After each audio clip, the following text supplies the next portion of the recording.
Misulbong gayon ang mga thematic ng mga paagi sa pagsaulog sa matang okasyon.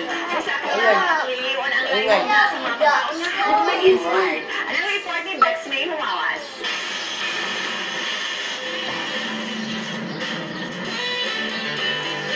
Original nga disenyo nga namugna sa imahinasyon ang sagad nga mubating babaw ilabi na sa kasaulugan sa Halloween.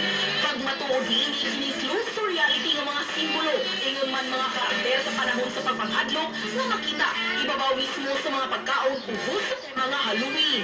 Mabulukon man kung sudungon apan daw di na kini katuon tungod sa kanilang pagdisenyo. Gikan sa labing yano nga witches hat hangtod na sa mas kuti o komplikado nga mga designs. Sama na lang ning eyeballs. Dinhilang usab makita o pwedeng makaon ang samang. Gani kini putol nga tudlo, sigurado kayo nga magduha-duha kayo ka sa pagkaon. Mudna kining tanan sa paghiusa sa creative ni Michael o sa baking skills ni Jorentan, kinsa buot ng utak nga mugamaong mga disenyo nga eksklusibo alang sa iyang mga anak. Pagbutiyag sa duha, nga di yano nga proseso ang ilang yagyan sa paghulma sa labing unang set sa gitawag nila nga spooky cupcake. Sa una, mag-order ng cakes. Nga, dili mong gud may maanuhan, dili may ma-satisfy. Muna, customer satisfaction galang among kanang maghatid ka namin sa cakes. Satisfied na sa taste, pati sa design. I-practice na ng Halloween every year.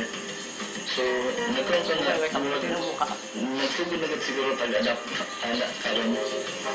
Samtang sa laing bahin, nilahiusap ang bersyon sa Halloween ni Janile Palacio.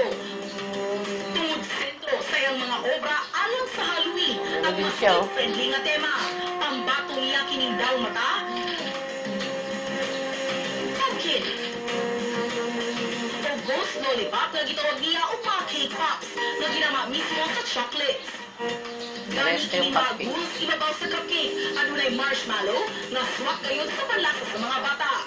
It's pleasing to the eyes yun, actually, and mas maka-attract bitaw. Mas bigger. Di na siya kung mabawi yun sa lami sa food. Bex May Humawas, nagunang sa balita.